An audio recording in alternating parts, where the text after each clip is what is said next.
Yo, Ramiro Oviedo, poeta a la fuerza, declaro que desde muy niño tengo la sangre dulce y el corazón caliente. Nada ha podido atenuar este karma de volcán activo ni esta reputación de termostato ambulante. Apenas comienzo y ya huele a quemado. Declaro haber entrado en contacto con el fuego durante mi bautizo. Alguien se me había acercado demasiado con su vela. Me quemé como papel y mi padrino se precipitó para arrojarme a la fuente de la plaza con la intención de apagarme. Y todavía huele a humo en el patio de la casa, donde la banda de muchachos del barrio improvisaba las noches sin luna unos partidos de fútbol delirantes. Con trapos bien apretujados fabricábamos un balón de la talla de una toronja, la enrollábamos con alambre, la humedecíamos con gasolina antes de encenderla. ¡Qué partidos! Los goles eran de fuego y el patio una zona de candela en la que cada jugada, cada córner, cada penal dibujaban triángulos isósceles, elipsis y parábolas que se alternaban con los golpes de cabeza o las paradas de pecho. Era una clase de geometría infernal, con un meteorito atravesando la noche. Al final se olía a pelo chamuscado. Los goles quedarían grabados en el muro, como cuentos de ahorcados. Delirium Semens no es solo el título de un nuevo libro de poesía. Es también una puerta hacia los vértigos de la lengua, los resquicios del cuerpo, los exilios voluntarios e involuntarios. El poeta ecuatoriano Ramiro Oviedo, residente en Francia desde hace años, ha vuelto a publicar. Y su voz, que nunca se fue del todo, regresa con una potencia que desafía a la costumbre. Y de todo menos de eso somos los siguientes. Compañera, curiosa, buscadora de votos, Tatiana Larrea.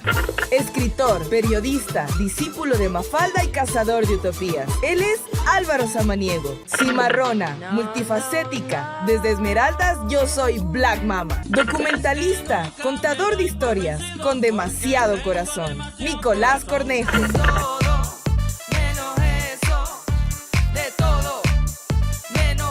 Muy buenas tardes, ¿cómo están? Espero que la hayan pasado súper bien. Acabamos de escuchar uno de los poemas del libro Delirium Semens de Ramiro Oviedo, muy amigo de nuestro co-hosting Jaime Zapata. Jaime, ¿cómo le conoces a Ramiro Oviedo tú?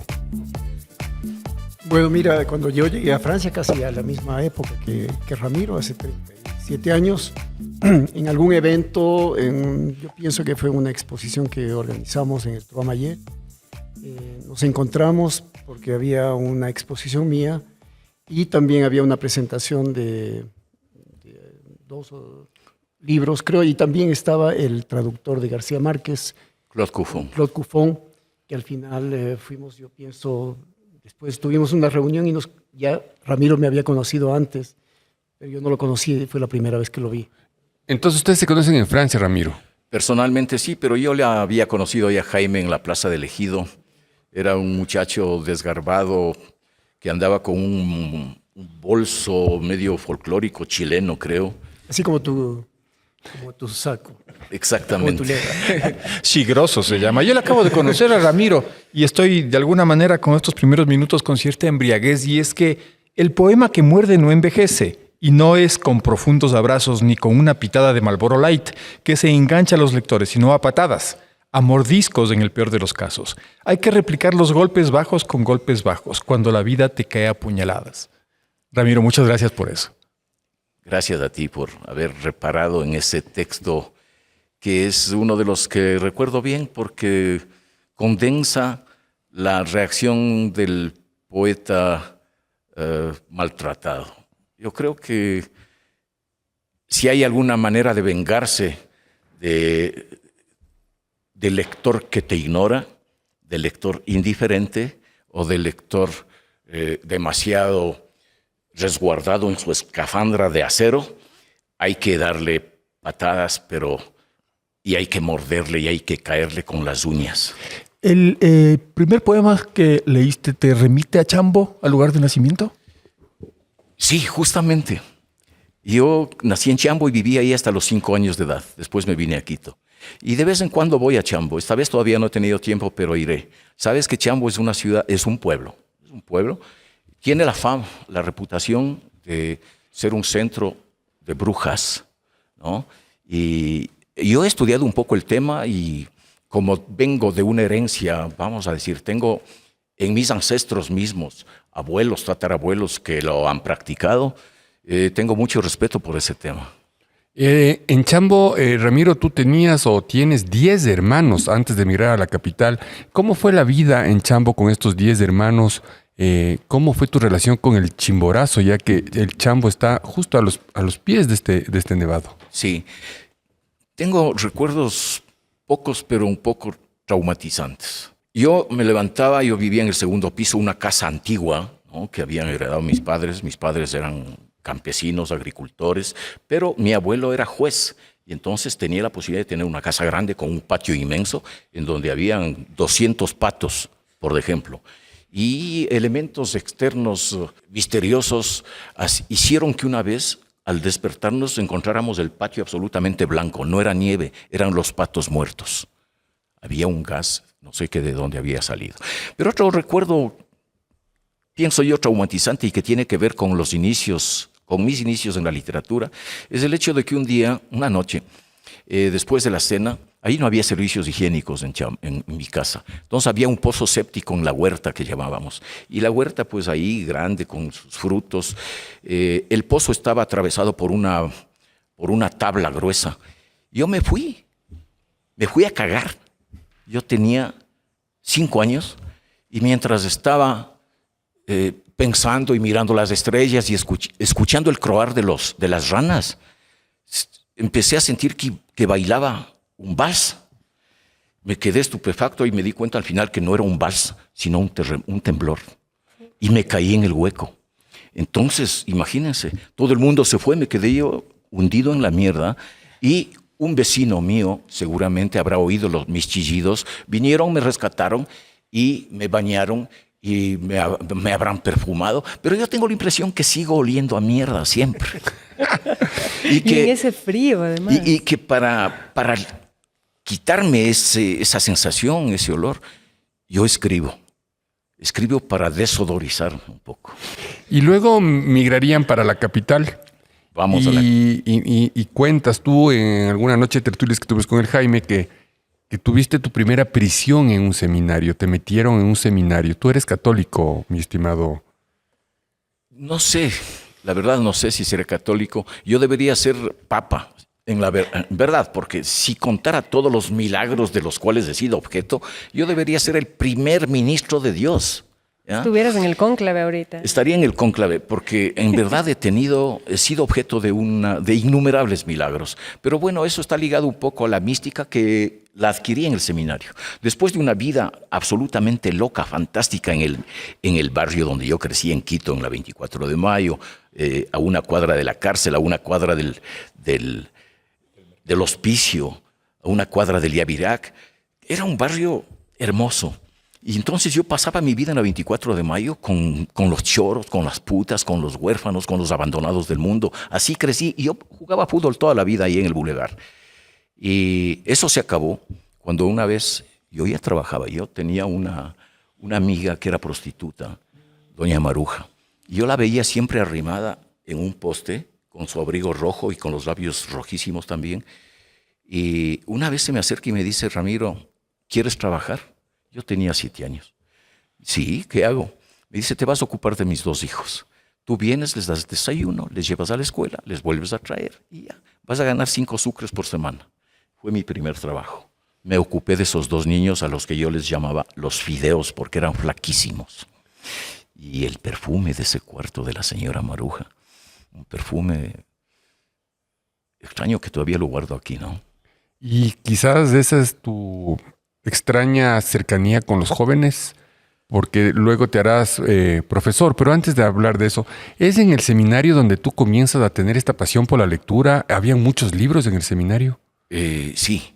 Una vez, jugando en la 24, yo sangrando las rodillas porque era arquero y sangrando los codos, una monja de la caridad se acerca y me dice: chico, yo te veo todos los días aquí, te andas masacrando. No tienes familia, no tienes casa. ¿Qué pasa? ¿Dónde vives? Y dice: tengo curiosidad de conocer a tus padres. Y entonces les llevé a casa. Mi madre era lavandera de ropa ajena, como se decía, y mi padre era zapatero. Hablaron con la monja y después de media hora habían decidido mi futuro. Me iban a meter preso en un seminario. Y llegué ahí y descubrí el silencio, la soledad, la mística y la lectura, porque no había otra cosa que hacer. Y luego la lectura desde los 11 años de edad, te imaginas a leer cosas. Y me encantó. Me encantó y después íbamos graduando según el nivel, según la atmósfera de los libros, hasta que descubrí en cuarto curso, me parece, El Rojo y Negro de Stendhal. Y me fascinó. Me quedé con ese libro y dije, quiero ir a Francia. Ahí me enamoré de Francia, porque dije, tengo que ir a conocer Besançon, el pueblo donde nace este amor entre Madame de Rênal y el seminarista, porque es un seminarista. Yo asociaba mucho con siempre he querido incrustarme y parasitar a los personajes de las grandes obras, ¿no? Y claro, fui a Besançon y conocí eso. Tu primer acercamiento quizás con Francia, Ramiro, fue el Liceo de la Condamine. La Condamine fue tu, también diste clase ahí. Entiendo que tuviste otros colegios previamente a eso. Tatiana, seguramente Ramiro le conoció a tu mamá. Claro. Porque tu mamá fue una de las fundadoras del colegio. ¿Le comentaste que ibas a tener este encuentro con Ramiro? Claro, estaba fascinada, pero lo que pasa es que yo siempre, Ramiro Oviedo ha sido en mi casa, en el comedor de mi mamá, casi un personaje presente toda la vida. Primero porque yo era chiquita cuando le conocí, ya eras profesor de mis hermanos, creo, ¿no? Sí. Pero mi mamá y él tenían una relación súper chévere de colegas. Yo me acuerdo las aventuras en tu carro, que nos iban. Un Volkswagen. Nos Volkswagen metían rojo. a todos ahí apretujados para ir al teatro, para ir al ballet. O sea, todo lo que tenga que ver con cultura, estaba el Ramiro Oviedo ahí acolitando a mi ¿Y mamá. cómo era el Ramiro? ¿Cómo te eran esos recuerdos? Me acuerdo que nos íbamos en el carro del Ramiro y claro, somos 5 hermanos nosotros, el Camilo era chiquitito. Ya, estoy El confundiendo. Camilo era estoy chiquitito. confundiendo, claro. Y de pronto mi mamá decía, hoy nos vamos al teatro con el Ramiro Oviedo. Y todos Y listitos. entrábamos 11. No sé cómo entrábamos, pero entrábamos. Así es. Entrábamos, llegábamos, pasábamos lindo. El Ramiro Oviedo era como el símbolo de la cultura, de la locura, del arte, de esas conversaciones eternas que como yo era chiquita y pegada a mi mamá, les oía conversar de libros, de sueños, de proyectos. Así que siempre ha sido parte de nuestro imaginario porque después se fue. Oye, Ramiro, ¿en esta época comenzó a gestarse la esquizofrenia? Esquizofrenia es un libro, figúrate, que escribí en Francia, estando en Francia, y lo mandé a editar a Quito. Es el producto de la ruptura, del desarraigo, de la ruptura entre el cuerpo y el espacio. Yo soy un quiteño brutal, furioso, ¿no? Y cuando me toca ir, empecé a sentir esa falta del espacio, de las nubes. Me faltaban las nubes, me faltaba el olor de Quito. Cuando vas por las calles de la Ronda y ese olor a orina me faltaba, ¿no? ¿Cómo era el color de Francia en ese año 87, que es cuando tú ya decides ir y autorrefugiarte allá? ¿Cómo te impacta el color? ¿Cómo te impacta la naturaleza? ¿Cómo te impacta el clima, Ramiro? Yo llego al sur de los Pirineos, era verano y estuve decepcionado porque yo me imaginaba que los Pirineos era una serie de chimborazos y cotopaxis uno tras otro. Y llego y me dicen, ve los Pirineos. Era como decirte el Pichincha. No, el Pichincha es más respetable tal vez. Pero San Juan y el Panecillo. Como el panecillo así medio pelado, ¿no? Pero en invierno cambió radicalmente. Ahí empieza a haber toda esa mole de hielo infinita. Cambia con las estaciones. ¿Y ya escribías poemas para ese momento? Ya escribía y entonces los fui reuniendo y de ahí salió Esquitofrenia, que juega con esquizofrenia, es decir, estoy separado de Quito, ¿no? Y en el fondo yo me di cuenta que no me había ido. O sea, que estaba solamente separado de manera física, pero Quito yo le fui llevando a Quito. ¿Pero por qué te fuiste? ¿Qué te expulsó de Quito o qué te jaló de Francia para que suceda esto? Bueno, hay las dos cosas, como tú bien dices. Me jalaba Francia por el lado de la literatura, siempre me jaló, y también me sentí vomitado del Ecuador. Es decir, yo en esos tiempos, eran los tiempos de León Febres Cordero, yo formaba parte de un grupo de un taller de literatura que se llamaba La Pedrada Zurda. Éramos poetas disidentes, revoltosos. Salíamos a recitar, a gritar poemas en la 24, en San Francisco, en Santo Domingo, con Héctor Cisneros, con Bruno Pino, que ya han desaparecido, a escribir en las paredes. Y muchas veces fuimos reprimidos. Y yo vi que algunos amigos míos desaparecían. Otro se suicidó, a otro lo mataron, a un pintor, no recuerdo el nombre ahora. Yo vi que la cosa se iba poniendo negra y empecé a asfixiarme en Quito. Dije, tengo que irme. Y más o menos para esa época, Jaime, tú también decides salir a Francia, se encuentran estas dos almas. ¿Fue algo parecido? Yo con Ramiro es más, lo conozco desde el otro lado, que es más vivo, más vida y también más amigo, porque justamente uno de los alumnos que tenía en este colegio indoamericano, que es uno de los personajes, así como yo estuve en el Colegio de Artes Plásticas, y en el Colegio de Artes Plásticas me tocó compartir mi curso con muchos personajes que después eran ya personajes de la ciudad, como Jorge Perugacci, Ataúlfo Tobar, Juan Carlos Terán, me acuerdo de tantos, Ñaupari, todos compañeros a los 16 años. Yo tenía ya en el Colegio de Artes en la Universidad Central, que justamente cuando la universidad era combativa, cuando la universidad estaba llena de gente activa políticamente y además con tremendas batallas dentro de la universidad mismo. Entonces yo tuve la suerte de conocer por otro lado a Patricio Romero, que también es otro poeta, gran poeta que yo estimo mucho, que además ha sido parte también de mi trabajo y parte de mi vida. Y luego en Francia voy a conocer y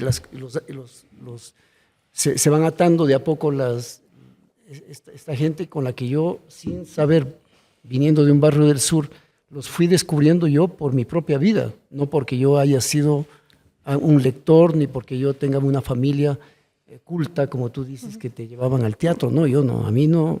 Máximo, en la Ciudadela, México, era máximo ir a ver la orquesta el 6 de diciembre o la Reina de Quito. Esa era mi cultura.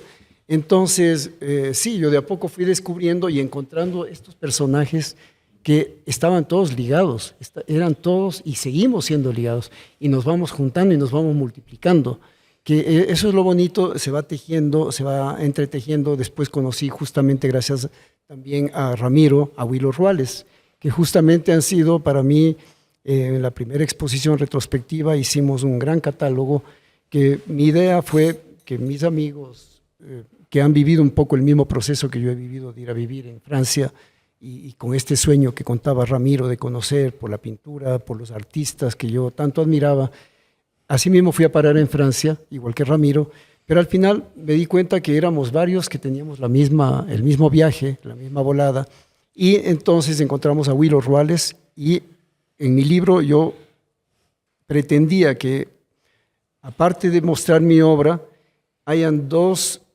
personajes como yo, sudamericanos que van a vivir en Francia, pero también el contrario, dos franceses que vinieron a vivir en Latinoamérica. El uno es Chopin Termes, que vino a sí mismo con el mismo sueño a descubrir otro mundo, y también Gilles Destal, que es un periodista que ahora es artista, pero que también había vivido en Brasil y muy metido 20 años en Brasil. Entonces ellos entendían muy bien lo que es este paso del desarraigo, el hecho de, además de ser apátrida, casi ser apátrida. El desarraigo y los apátridas como que están, ¿no es cierto, mi querida Tati, como súper vinculados con la gente sensible, con la gente del arte?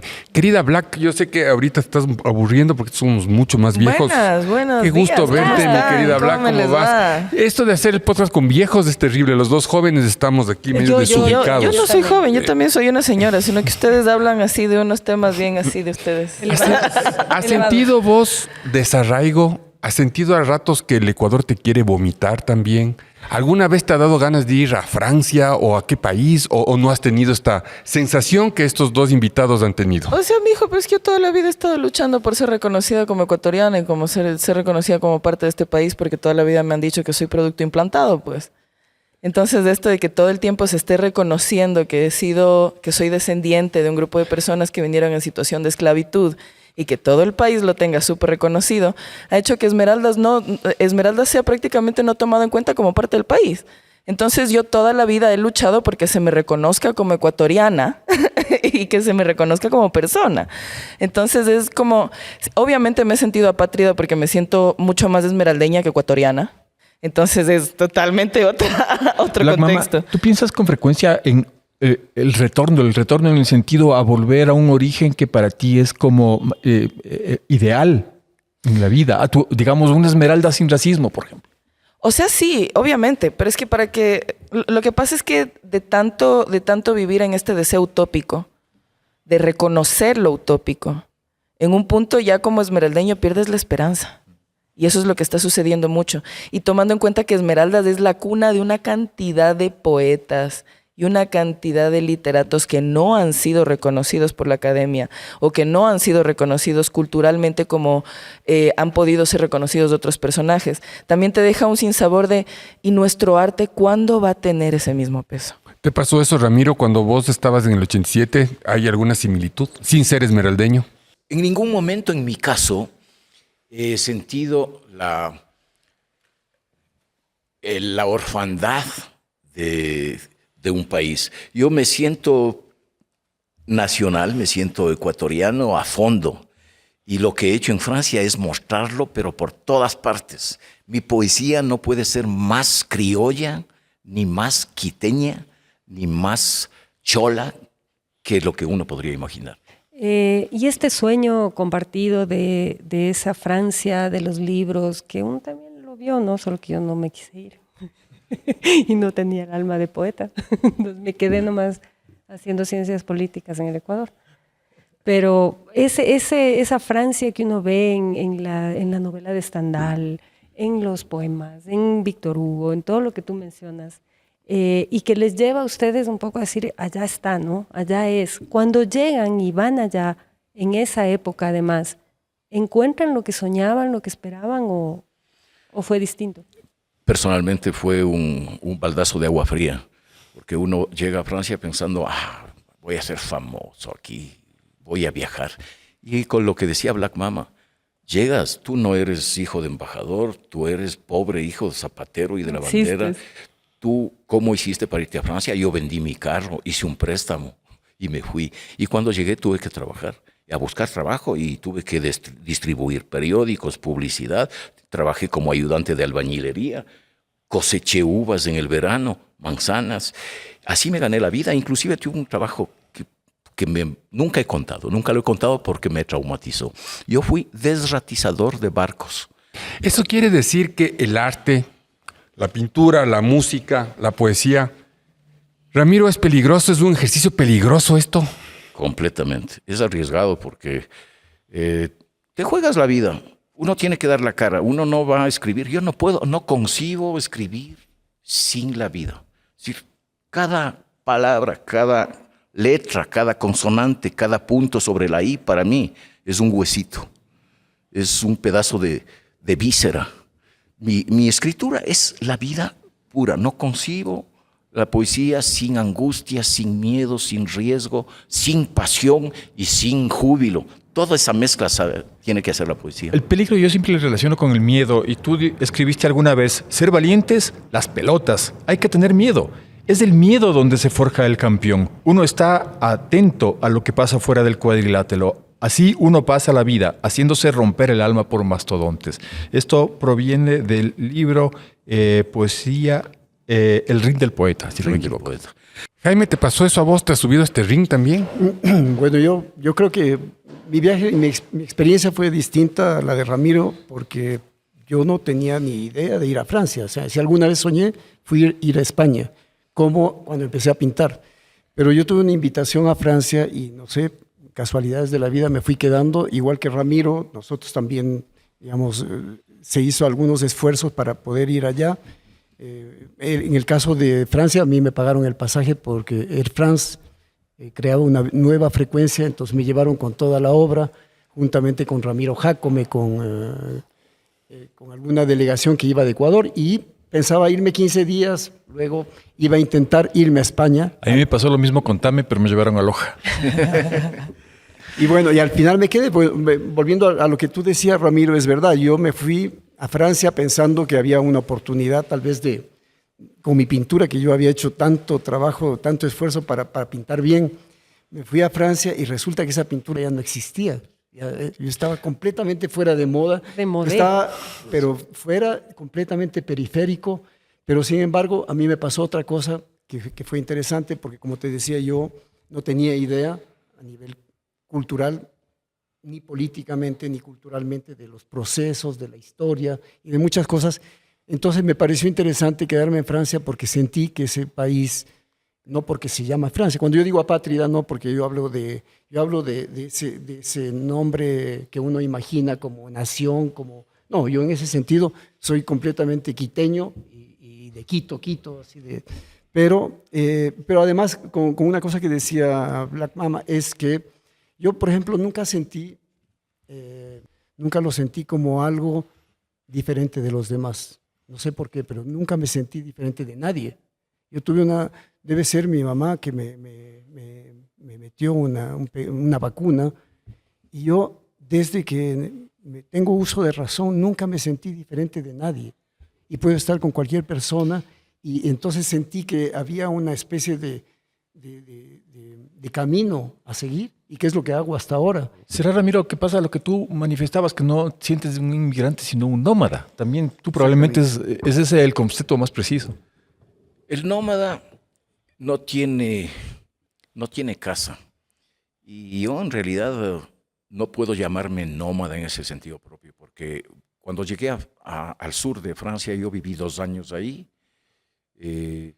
Bueno, duros, ¿no? Porque como se me acabó el puesto, no tenía dónde vivir. Entonces yo vivía en mi carro, en un carro viejo.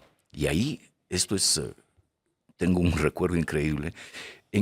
En la gaveta del coche ponía mi máquina de escribir para hacer mi tesis de doctorado. Y una noche, mientras estaba trabajando, alguien golpeó el vidrio. Eran unos clochards, unos mendigos que vivían ahí y sintieron que yo les estaba expropiando de su lugar. Me dijeron, ¿qué pasa? Aquí vivimos nosotros.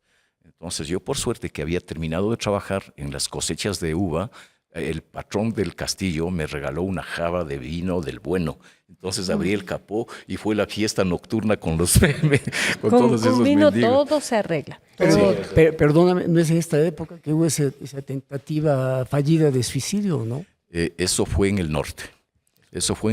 Y es por... ni siquiera, nunca en mi vida he pensado suicidarme, se lo prometo, ¿eh? Son alucinaciones, son cosas que me pasan. Yo estaba paseándome al borde del mar de la Mancha, en Calais, verano, yo con un sombrero de paja toquilla, con unos poemas en los bolsillos y unos exámenes que tenía que corregir del liceo donde trabajaba. Y no me van a creer, me acerco al mar y veo el agua transparente y veo una sirena. Veo una sirena hermosa, con unos ojos, una mirada increíble, me atrapa y yo me voy. Me lancé al mar y me fui. Hasta un momento en que yo ya no veía la playa, me he ido y ha sido de noche. El mar me expulsó tipo 2 de la mañana. No me morí, me rescataron una pareja de enamorados que estaban ahí. Black, ¿tu música es peligrosa? Sí, 100%. Porque hablo de cositas que a la gente no le gusta hablar. Entonces se vuelve peligrosa para la gente que no le gusta que la gente sepa cositas. Básicamente. ¿Creen ustedes dos que puedan hacer magia en este programa? Quizás Black te comentaba, no me quedes viendo así, que le puedas poner un poco de tu peligro al peligro de Ramiro. Vamos ahí, Black.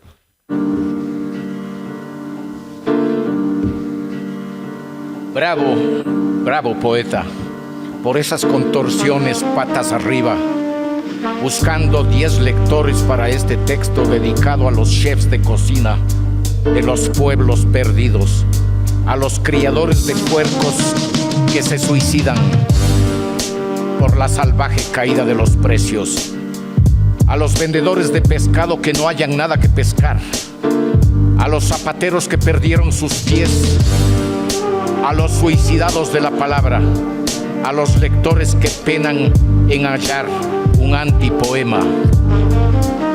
La poesía es un oficio jodido que hace del amor, del combate y el honor una exposición de suturas. El poeta es un bonzo que se quema a fuego lento.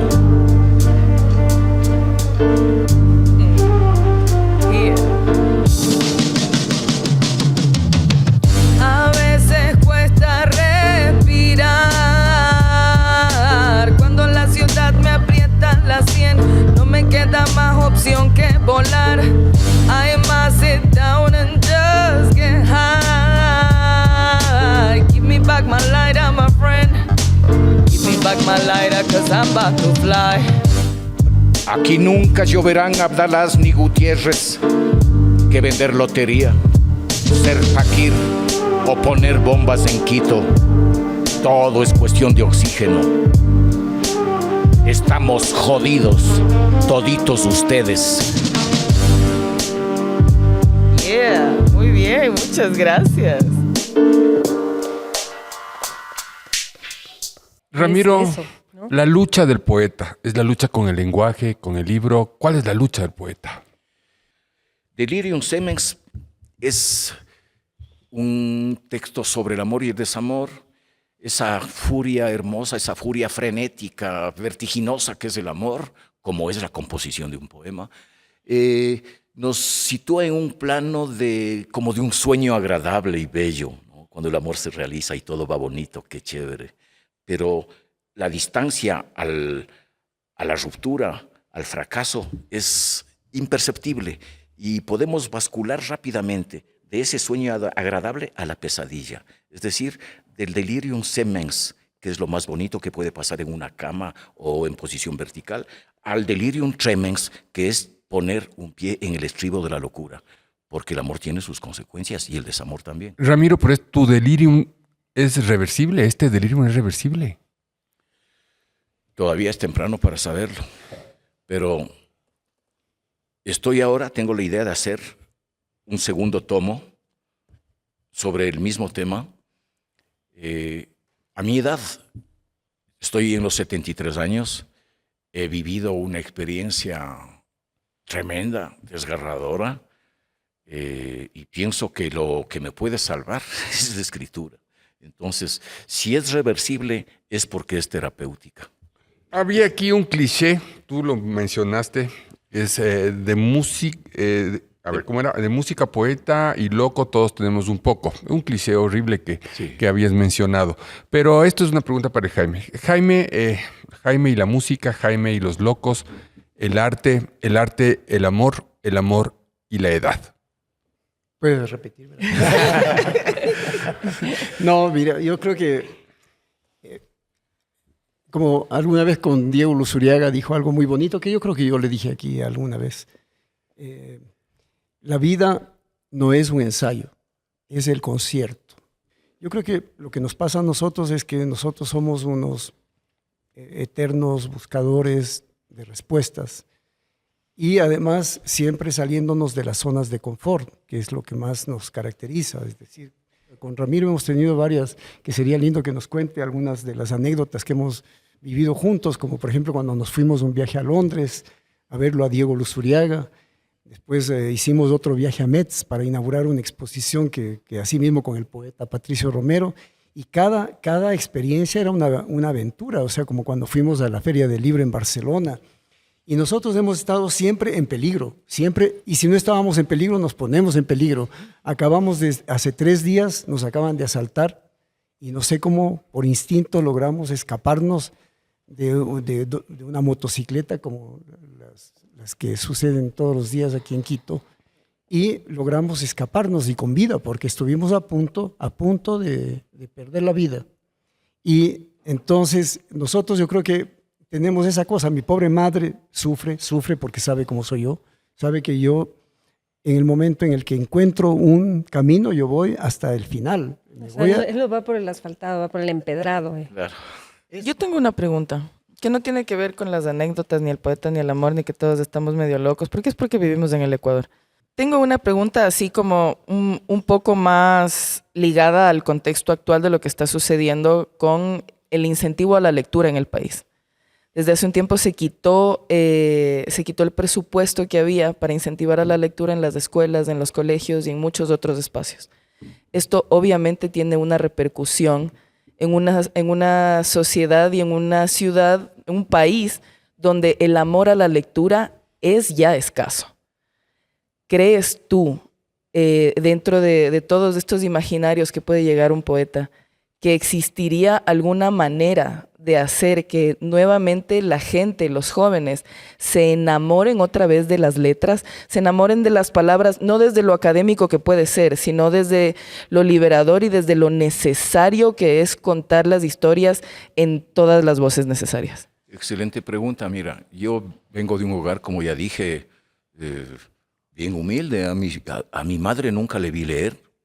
Mi padre leía de vez en cuando, mi padre zapatero, pero no mucho. Yo tenía 8 o 9 años, ya salía a la calle a alquilar revistas de Santo, El Valiente, El Llanero Solitario. Ahí empezó mi amor por la lectura con esos dibujitos. Y después, como ya vino el seminario, yo pienso que la gente a veces dice es que en la casa tienen que leer, en la casa tiene que haber libros y los niños tienen que ver a los padres que leen. No, habemos gente que leíamos para salir de casa. Claro. Ahora, sí, exactamente. Entonces, yo pienso que no existe una política cultural del gobierno fuerte, sólida, que haga que los chicos se enamoren de la lectura. Es un asunto bien complicado porque no vamos a acusar tampoco, decir, bueno, aquí no se hace nada. Ayer conversaba con un pintor y me decía, tiene su nieto en la Condamine, un nieto de 9 años, y me dice, mira, voy por casualidad, llego a la casa y le veo al niño leyendo un libro. Me acerco, que eran poemas, y me emociono ver que mi nieto, 9 años, lee solito, porque no le han mandado de deber, no le han mandado de trabajo, sino que leía porque le daba la gana, 9 años. Entonces, ¿qué es eso? Yo pienso que ahí está el trabajo de la escuela. Te dan las herramientas y te abren el corazón y la curiosidad por eso, ¿no? Es esencial. Si no, también una selección de textos. Los chicos viven con textos difíciles. Yo he trabajado en colegios populares durante años. Yo fui profesor en el Colegio 5 de Junio, por allá por San Bartolo, y veía cómo los chicos tenían dificultad. Yo fui profesor en el Colegio Dillon muchísimos años. ¿Cómo puedes pedirle a un niño, a un chico adolescente que lea cuando el lunes, cuando llega el momento del himno nacional, empiezan a caerse, la fila de alumnos empiezan a caerse como tostado, ¿no? Porque no habían desayunado. Uh-huh. No habían desayunado, no habían comido. Si no comes, ¿cómo vas a tener ganas de leer? Entonces, peor tener un libro si no tienes un pan. Yo tengo unas estadísticas que podrían ser alentadoras. O sea, podrían ser muy tristes, como dice el Álvaro. El Álvaro vino hoy un poco pesimista, con camisa negra. Y me con dijo, ese corte de pelo. Esas estadísticas son un desastre. Pero yo creo que podemos encontrar una oportunidad. De acuerdo a la encuesta nacional de hábitos lectores, prácticas y consumos culturales que se hizo en el 2023, tenemos que el 57.5% de los ecuatorianos leen libros. Esa es la parte bonita. La parte mala que me decía el Álvaro es que ¿cuántos libros pueden leer? Leen máximo promedio un libro al año, pero leen. Algo está pasando que quieren leer. Y hay otro dato interesante que es que la gente sí lee, pero lee en el celular el 57%, lee impresos el 34%. ¿Y qué leen? Leen de todo. La lectura está en todo. El punto es qué vamos a ponerles a leer. Uh-huh. Y creo que ahí tenemos una gran oportunidad. Las redes a veces decimos, no, es solo para ver basura. No, hay una gran ola de poesía en Instagram, en memes, así como en los grafitis. Y hay una nueva ola de poetas ecuatorianos. Ajá. Increíbles. Yo quiero... Hay esperanza, hay esperanza. Sí, totalmente. No hay que estar en la Condamine. Vamos a pedir auspicio a la Condamine. Quería contarles algo también, porque yo justo antes de venir de Francia escuché un programa en France Culture, programa cultural de radio, y explicaban que en Francia ya nadie lee tampoco, que en Francia no se lee. Y entonces, con toda la producción, porque nosotros somos testigos de la Feria del Libro cada año, pero es la producción de millones de libros, no te puedo mentir. Y entonces, pero pasa una cosa, yo creo que tiene que ver como con todo, es decir, la literatura, la pintura, el cine, cualquier cosa a la cual no le crees, no le haces caso. Es decir, para mí tiene que tener una relación. La literatura, la poesía, la pintura, Es decir, con su propio, primero con el ser que lo hace y segundo con el ser a quien se lo entrega. Entonces yo pienso que ha habido, con esta confusión planetaria, ha habido una especie de mezclas, ¿no es cierto?, a través de los últimos 50 años de confusión cultural. Yo pienso que hay una gran confusión cultural que nos hace, y el teléfono, justamente el internet, es lo que, por eso quería contarles algo. Yo vengo ahora, viajé a Barcelona, antes del apagón, bajé a Barcelona en un tren rápido de estos de franceses y me tocó en uno de estos asientos que van 4 personas y al otro lado, a la derecha, habían otras 4 personas. Y eran una sola familia de europeos, pero creo que eran alemanes, si no me equivoco. Cuando me subí, me dio un poco de vergüenza porque todos tenían un libro en la mano. Todos estaban sentados con el libro, el papá, la mamá, el hijo acá, y los amigos, que eran otra pareja, tenían todos un libro grande, además de esos que tienen como 400 páginas. Entonces yo llegué y el joven al lado mío estaba dormido con el teléfono acá. Los dos, el papá tenía en un short el libro metido entre las piernas. Y todo. Entonces yo dije, bueno, yo tenía mi libro, tenía Yo también Werther de Goethe, lo cogí antes, digo, voy a sacar mi libro. Dije, no, mentira, si no lo voy a leer, ¿a qué voy a sacarlo? Entonces yo tenía mi teléfono, dije, tampoco voy a sacar el teléfono, me voy a sentir mal de ver qué es lo que está pasando en el teléfono. Pero el viaje duró 3 horas y media. Y les cuento, ninguno leyó el libro. Todos sacaron el teléfono y fueron con el teléfono durante las 3 horas y media. Y el libro servía para apoyar el teléfono. Servía para apoyar el teléfono. Esa es para mí la realidad. Cuando yo estaba en el seminario, teníamos la obligación de leer 6 libros por trimestre y hacer un trabajo escrito importante. Eso al comienzo parecía pesado, pero después se convierte en algo hermoso y tú quieres leer más y quieres leer más. Vivir como poeta es leer y leer. Leer y leer. Cuando estaba en el seminario, lo único que hacía, había 2 posibilidades. 5 de la tarde, salir al recreo a jugar fútbol como si se acabara el mundo, y yo no era tan bueno para eso, entonces me quedaba leyendo. ¿Dedicas más tiempo a leer o a escribir? Más a leer. Soy un lector monstruoso, devorador de todo. Me encanta, prefiero eso. Además, Goloso. Estás de traductor también. Ahora. También he traducido, sí. Y te está picando las manos porque estás con el libro abierto. ¿Qué quieres hacer? Nada, me encontré aquí una cosa que dice eso de la poesía y la vida.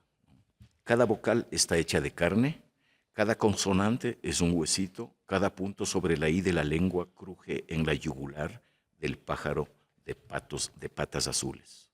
Aquel que ama no calcula, no practica la austeridad. La austeridad nunca ha provocado una revolución. El amor no es una libreta de ahorros. El amor no tiene nada que declarar, ni cuentas que rendir, a menos que se vuelva el hilo conductor de un libro de vibraciones eléctricas. Ramiro, tú escribes en francés y en español. ¿No te sientes a ratos bipolar? Y con problemas graves, ¿cómo separas el cerebro en 2 partes para lograrlo? Y otra cosa, ¿tienes un acento así horrible como el de la Tatiana o como el del Jaime, o sí hablas bien? O hablas bien como el Nico.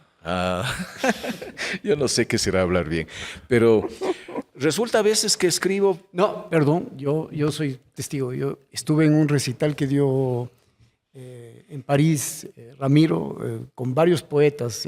Inclusive estaba Zoe Valdés, me acuerdo, la cubana. Y pasaba todo tranquilo, como son de aburridísimas las lecturas, los recitales en Francia, hasta que llegó Ramiro Oviedo, en francés, ¿no? Y empezó a leer, me acuerdo el de la carta, ¿te acuerdas? La carta Bleu. La carta Bleu, porque él tenía un poema que además completamente subversivo para Francia, porque es también la carta de identidad y todo. Y en ese poema es un poco peligroso, y hasta que empieza a contar ese, y los franceses se despertaron primero, y además eran medio horrorizados porque tiene malas palabras. Y yo te voy a poner una prueba. ¿Cómo dirías en francés chuta madre? Bordel de merda. ¿Cómo dirías en francés ta pendejada? Quelle connerie. Vamos por ahí. Mi querido Ramiro, ¿existe la poesía falsa, el poema falso? Sí, la poesía hueca, La poesía vacía es esa poesía que es hecha con mucha inteligencia y sin nada de chungo. Es decir, el poema que dura, el poema que no se arruga y que dura al tiempo, que no se oxida, es el poema que está hecho con las tripas. ¿Te gustan los toros?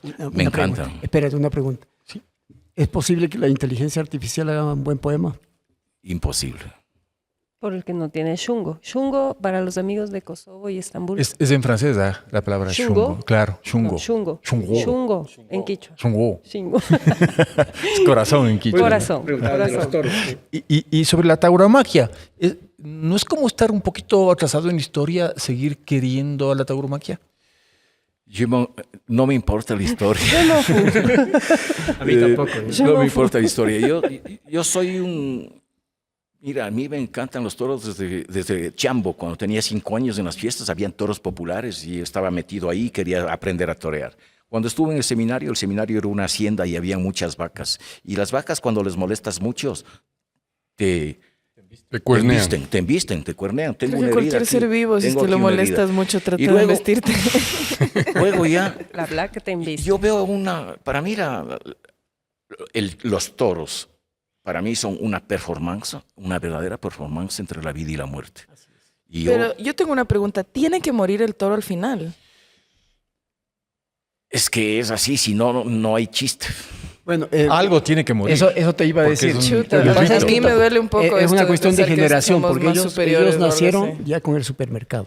Verás, puedo decirle a Ellos Black nacieron que con yo el te supermercado. comprendo bien, Black, pero verás, es un código. La tauromaquia, ¿cuántos pintores lo han hecho, no? En España. O sea, es que a mí me cuesta entender, porque así como se hacen así como existe la tauromaquia, dado cierto tiempo, también se hicieron peleas de esclavos por dinero. También, o sea, es que me cuesta entender la superioridad de una especie sobre la bestialidad de un ser. Me cuesta un montón eso. Pero al mismo tiempo es un combate, vamos a decir, casi igual a igual. ¿Ah? Sí, Porque solo entiendo que sea un ritual, entiendo un montón de cosas, solo no encuentro en el universo de las palabras algo que lo justifique. tal vez, diría que tal vez lo justifica la admiración de la dignidad del toro y de la del torero, porque ambos corren el mismo riesgo. El toro es un TGV, un tren de alta velocidad que va a 200 por hora. Pero el con toro dos, solo está siendo un toro. El humano está consciente de que va a matar un toro. pero también está consciente que puede morir. Tenemos También que está hacer un consciente. programa sobre esto. No, yo creo que es un tema buen complejo, es un tema yo creo que es complejo. un buen tema, tema. porque mira, nosotros lo hemos vivido. Nosotros tuvimos este cambio en relación a los toros y después hemos tenido cuántos años de violencia, de Entre seres decapitados, pero el horror, y vemos todos los días horrores imposibles de creer, que nosotros nunca pensamos que podían existir. Entonces hay cosas, digamos, temas más importantes, y entender cada cosa, ponerla en su lugar. Yo creo que no hay que confundir. Gran tema, gran tema. ¿Cuándo logramos, Ramiro, que el silencio sea más importante que un poema?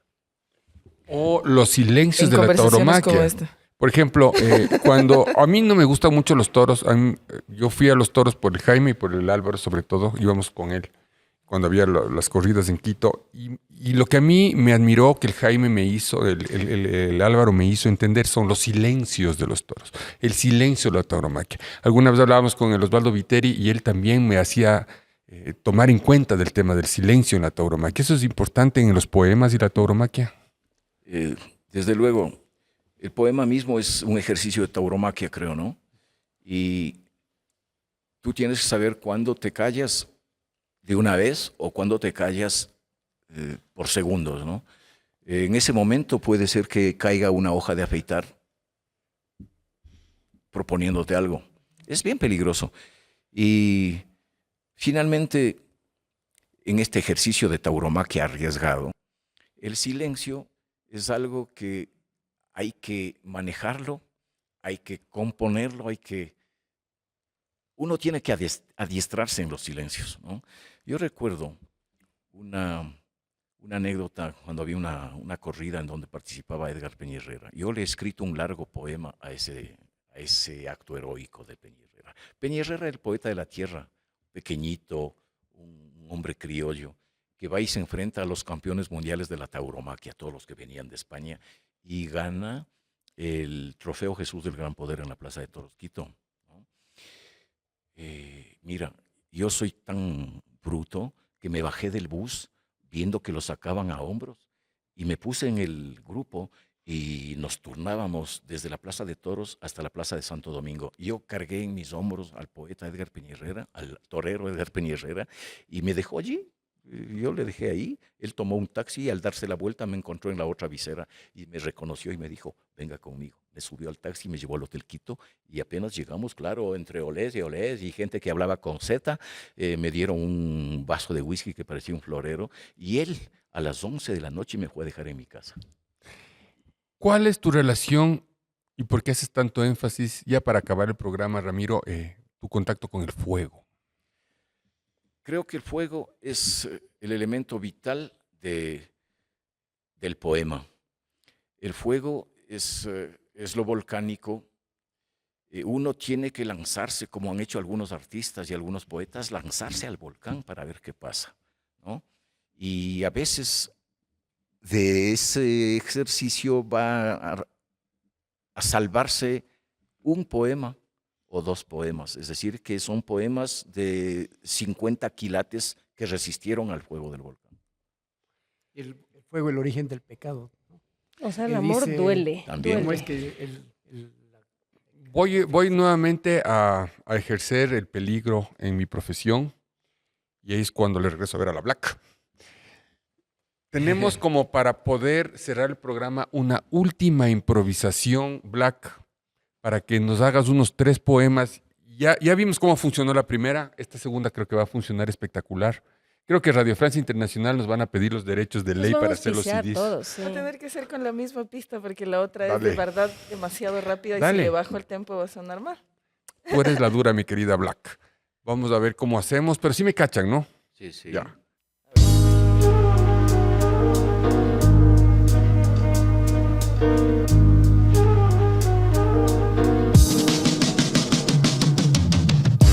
En aguas tan revueltas, hasta ser Piscis resultaba innoble. Pasar mi vida nada que nada, por gusto del zodíaco, no aportaba nada a mi currículum. Nada más aburrido que nadar parado. Entonces me senté, una tras otra comencé a quitarme las escamas y mientras las alineaba a la extrema izquierda de mi costal de huesos y tanta cicatriz de tanto asalto, de tanto delincuente suelto en las neblinas de Quito, me di cuenta que incluso desnudo yo era el mejor ecuatoriano del mundo. Apoyado a la ventana como un loco, a grito pelado le pregunté a la gente que pasaba si había otros Piscis como yo allá afuera, si la astrología era una ciencia exacta, pero se hacían los que no me oían o me decían sí pensando lo contrario. Entonces hice un collar con las escamas viejas, le incrusté 4 versos de un poeta querido, me lo puse en el cuello por si acaso, me abracé, me presenté mis sinceras condolencias y llorando de un ojo mientras reía el otro, me lancé por los aires para ver qué pasaba.